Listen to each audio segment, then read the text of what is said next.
I was wrong, Matt. Was I ever wrong? It's day 17, so let's talk about why Dave was wrong on Dave. I uploaded a video regarding Final Fantasy VII's remake, which came out on the 10th of April. I initially said I wasn't getting it at full price, but I caved. I bought it.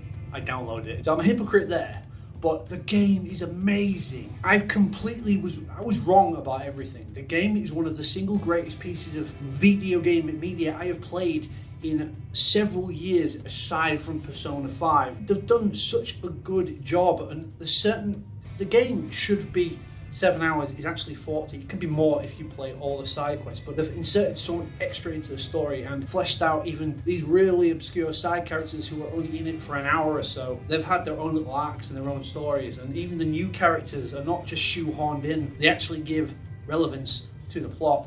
And overall, it's just an amazing game. They've managed to update it in such a way that doesn't anger the current fan base and lets more people in, new people to the genre, to the series, to the game itself. The battle system is a mix of action RPG and tactical turn-based to create this amalgamation, which is just really fun to play, but it feels like it's really in-depth and can be really nuanced, but at the same time, you don't have to think about every single little move, which makes the game overly fiddly. They've managed to strike a really good balance with characters that are so iconic to the series and video games in general, and they've done such a good job with each of the characters. And previously you had to balance your party by deciding, oh, this character or that character. This game kind of shuffles characters in and out of your party, so you don't actually decide yourself. You get given a set amount of characters, but the enemies are so well balanced to fight the characters you have at the time, and it never feels like it's a chore. It does feel like it's a challenge, and I've really enjoyed it. I've been emotional, I'll admit. There's a couple of times in the game where I've thought, my god, this is amazing, and I've got really attached to these characters. I know what happens to all of the characters because the story isn't going to change that much, but characters that I've never even thought to care about, they have made so likable in their own ways. But what I will say is that despite paying that amount of money for a game I said I wouldn't initially,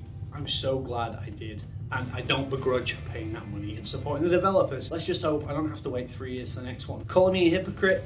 But I don't care. I'm just happy to be wrong. Have a great day, keep mattering, and I'll see you tomorrow for day 18.